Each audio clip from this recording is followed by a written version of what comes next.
Strickland is, to me, is not necessarily a villain, even.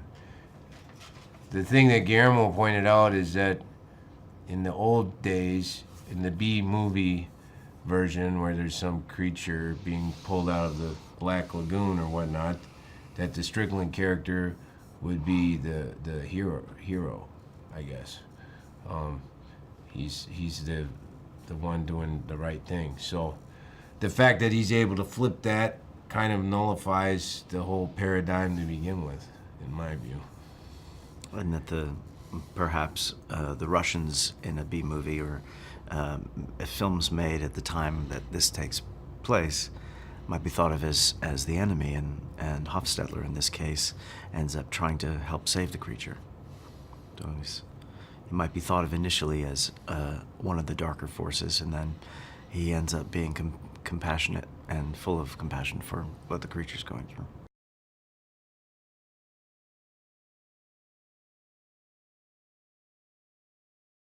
Well, it's a love story between a mute cleaning lady and a man who's might be a fish. He's not a man. I don't even know what to call him. The creature. We've been calling him the creature. The creature.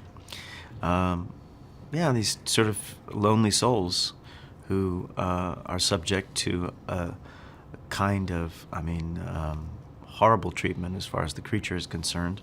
And as Elisa is concerned, she's somewhat isolated, has a friendship with Giles, and is somewhat ignored at work. So they're somewhat solitary, and they find each other. Her fascination draws her to this creature, and we get to watch them discover each other and the trepidation and the fear that they go through, and they get to know each other in front of our eyes, and that's pretty extraordinary for people who we would think wouldn't be able to communicate with each other.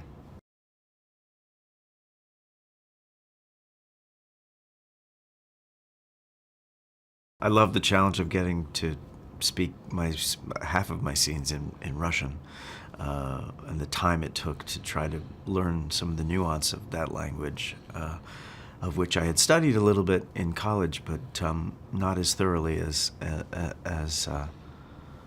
I needed to learn what I needed to learn. Guillermo also asked me to do some drawing and some sketching, which is something I love to do and have done since I was a kid, of the creature. So the sketchbook that he handed to me, I got to make those drawings myself, and it really brought me back to, sort of both an artistic and a scientific frame of mind, which was wonderful. I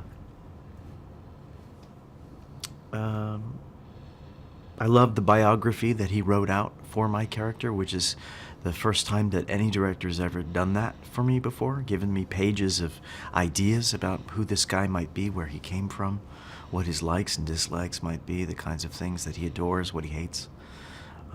That was wonderful to receive.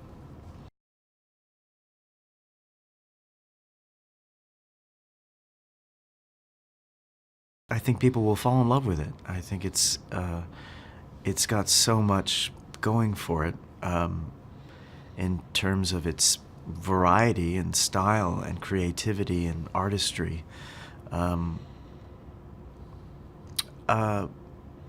But it's hard to sort of draw a direct parallel between that time, which seemed to be on the edge of a loss of innocence, that America was sort of trying to believe it was one thing, and you could sort of see the underbelly underneath of it, as we all can see quite plainly today. I think, like most great art, it reminds you what's important. It reminds you what's important in life. And in this case, it's because of this relationship